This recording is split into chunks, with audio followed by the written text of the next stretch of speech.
Last year शायद यही time रहा होगा या इससे पहले का शायद टाइम था जब मैंने विंटर आर्क के तहत अपने लिए कुछ चीज़ें सोची थी और बहुत ही रियलिस्टिक से गोल्स बनाए थे, अनरियलिस्टिक नहीं, पर गोल्स सेट किए थे। जैसे कि भीड़ चाल में सब करते हैं, मैंने भी सेट कर दिए थे। मुझे लगा था कि मैं कर लूँगी, 3 महीने में ये कर लूँगी, 6 महीने में वो कर लूँगी, 12 महीने में मेरी लाइफ सॉर्टेड हो जाएगी और सब कुछ सॉर्टेड हो जाएगा। जहाँ तक सोच जा सकती है उतना और जितना अचीवेबल हो सकता है ठीक है वो कर लेंगे। पर साल के 11 महीने बीत चुके हैं, ऑलमोस्ट 1 साल उस बात को होने को आया है, with multiple breakdowns, with multiple happening all around. Almost 1 साल बाद अगर मैं अपने आप को रेट करना चाहूँ कि मैंने कितना किया या फिर कितना मेरे से हो पाया, अपनी कैपेसिटी के अनुसार मैंने कितना किया, वो अगर मैं उसको रेट करना चाहूँ तो मैं बोलूँगी कि शायद 30%, 35% in terms of discipline, in terms of emotional discipline, in terms of dopamine discipline achieve किया। मैं अपने आप को 0 नहीं रेट करूँगी, पर हाँ किया। जो शिफ्ट लाना चाहिए अपने माइंडसेट में लेके आई। मैं सब कुछ जोड़ जाड़ के 30% में रेट कर देती हूँ अपने आप को, क्योंकि कुछ सेक्टर्स ऐसे थे जिसमें मैंने 0 किया और कुछ सेक्टर्स ऐसे थे जिसमें मैंने बहुत ज़्यादा किया। कुछ सेक्टर्स ऐसे थे कि ठीक है हुआ, ठीक है नहीं हुआ तो भी ठीक है। कुछ सेक्टर ऐसे भी थे कि अगर पहले जो सही थे तो वो और ज़्यादा ख़राब भी हो चुके हैं।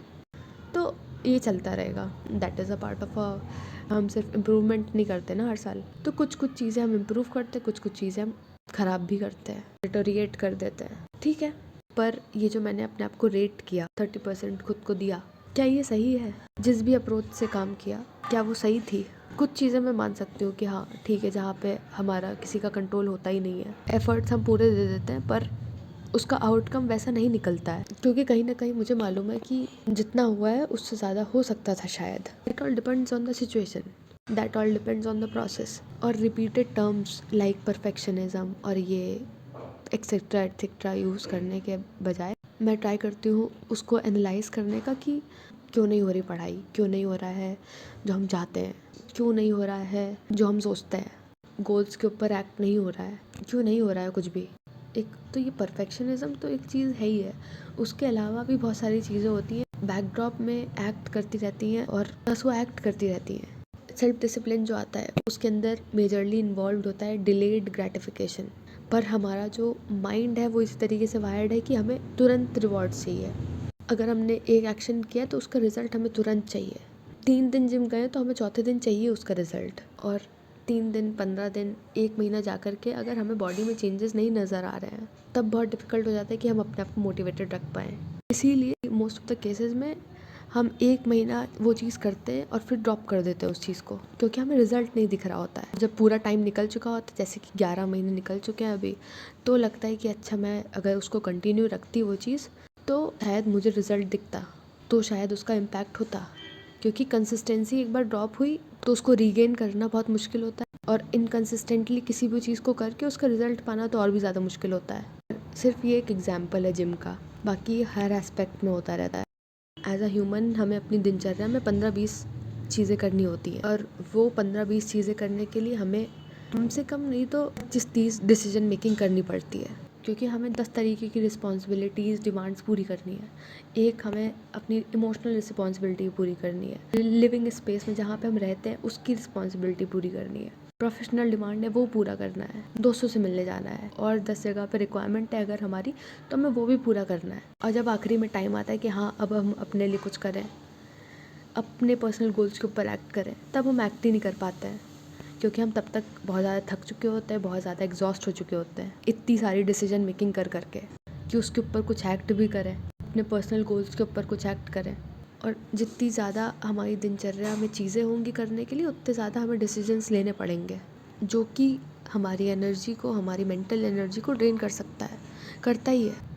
फॉर एग्जांपल हम ये बार बार सोचते रहते हैं कि अब खाने में क्या बनेगा, कि अब मैं क्या पहनूं, कि उस चीज़ के ऊपर एप्रोप्रिएट टाइम से ज़्यादा अगर हम उसके ऊपर खर्च कर रहे हैं कि ये चीज़ मैं रखूं कि ना रखूं। और मैं उन डिसीजंस की बात नहीं कर रही हूँ जो हम बड़े बड़े डिसीजंस अपनी लाइफ में लेते हैं, अपनी लाइफ के लिए लेते हैं, उनकी बात नहीं कर रही हूँ, उनके ऊपर तो हमें सही से एनालिसिस करना चाहिए। मैं उनकी बात कर रही हूँ छोटे छोटे डिसीजंस हम रोज़ लेते हैं, जिनके ऊपर हम अनइंटेंशनली बहुत ज़्यादा टाइम गवा देते हैं।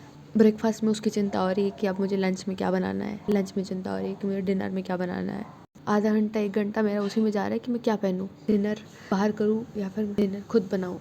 ये एक छोटे डिसीजन का एग्जाम्पल है। फॉर एग्जाम्पल मैंने सोचा कि मैं 12 बजे अपना खाना ऑर्डर कर लेती हूँ। स्क्रॉल करते करते खाना आते आते 2:30 पौने 3 4 बज गया। लाइक 3 घंटे गायब। ऐसे ही बहुत बार होता है। ऐसा नहीं होगा कि हम एक एक मिनट को यूटिलाइज़ कर लेंगे पूरे दिन भर में, और वो पॉसिबल भी नहीं है और वो प्रैक्टिकल भी नहीं है। पर जहाँ पे हम प्लानिंग कर सकते हैं, मुझे लगता है कि वो प्लानिंग कर लेनी चाहिए। वो मुझे लगता है कि थोड़ा सा तो सॉर्ट कर ही देती है चीज़। और जब आपका फ़ोन ऐसा दिखता है ये, तो देयर आर चांसेस कि आप डिस्ट्रैक्ट हो गए, ओवर स्टिमुलेट हो गए। कॉन्स्टेंटली जो नोटिफिकेशंस आती रहती, कॉन्स्टेंटली हमें हाथ में चाहिए होता है कि हम स्क्रॉल करते रहें, खाली बैठे नहीं पाते। हर 5 मिनट में 10 मिनट में हम फ़ोन उठा लेते हैं, नोटिफिकेशंस चेक करने लगते हैं। तो वो कहीं ना कहीं ओवर स्टिमुलेट मुझको करता था। ऐसे बहुत सारे लोगों को कहीं ना कहीं डिस्ट्रैक्ट करता है। ये बहुत ही जेनरिक फैक्टर्स है जो हमारे इनडिसिप्लिन में बहुत बड़ा रोल प्ले करते हैं, और सबको कहीं ना कहीं पता होता है कि उनके गोल्स क्या हैं, उनको क्या अचीव करना है, उनको क्या करना है। हम कभी भी एक्सटर्नल सोर्सेस का सहारा नहीं ले सकते कि एक्सटर्नल सोर्सेस से पता नहीं लगा सकते कि हमें क्या करना है।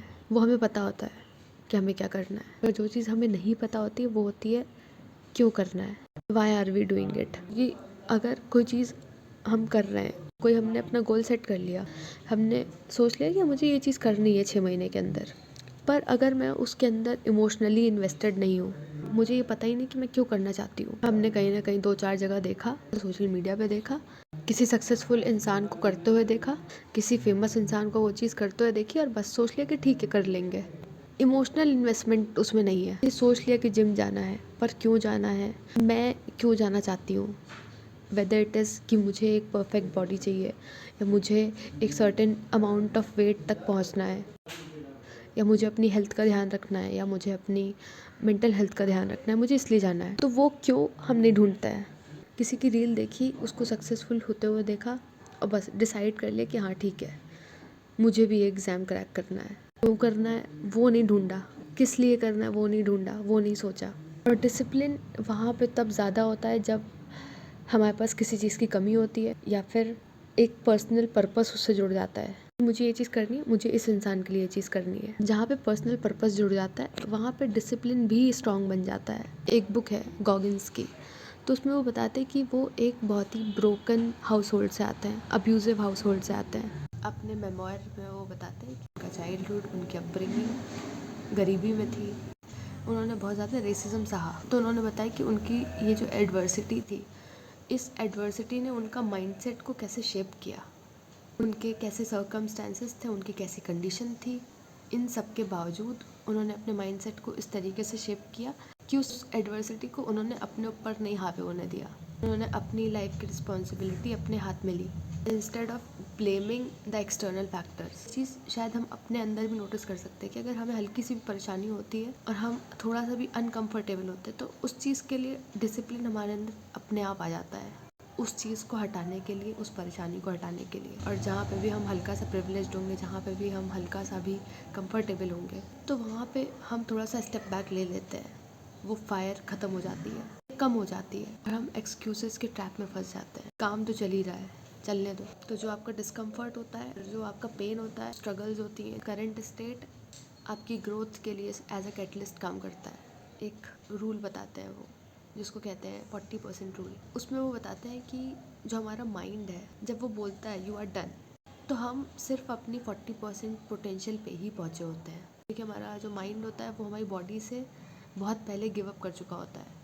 ऐसा होता है कभी कभी कि हमारा मन उस चीज़ से हट जाता है, पर बॉडी के अंदर पोटेंशियल बाकी होता है उस काम को करने का।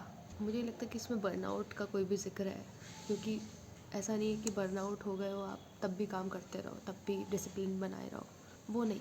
तो कभी कभी वो लिमिट्स पुश करने की ज़रूरत पड़ती है, क्योंकि ऐसा नहीं होगा ना कि अगर हम कोई चीज़ करने जाएंगे और वो फुल प्रूफ तरीके से हो ही जाएगी, नहीं होगी। फिर हम क्या करेंगे, फिर हम नेगेटिव साइकिल में फंस जाएंगे, हमारा मोटिवेशन नीचे चला जाएगा, क्योंकि मोटिवेशन और डिसिप्लिन दोनों चीज़ें हैंड इन हैंड चलती हैं। एक दिन सेल्फ डिसिप्लिन नहीं रहा तो उसके बाद पता लगा हम खुद को ही सेल्फ क्रिटिसाइज़ कर रहे हैं, बैठ के गिल्ट में ही जी रहे हैं 4 दिन तक। और डिसिप्लिन में होने के बाद भी अगर हमारे अंदर इम्प्रूवमेंट नहीं आता है, या फिर हम अपने आप को डिसिप्लिन में नहीं रख पाते हैं, तो हम सेल्फ क्रिटिसिज्म में चले जाते हैं, गिल्ट में चले जाते हैं। जैसे मैंने बोला कि लास्ट ईयर के मुकाबले 30% मैंने इम्प्रूवमेंट किया। तो जो इनिशियली मैंने अपने आप को परसेंटेज दिया कि मैंने इतना किया, मेरे से इतना ही हुआ, तो ये सेल्फ अवेयरनेस है, ना कि सेल्फ क्रिटिसिज्म। नमस्ते।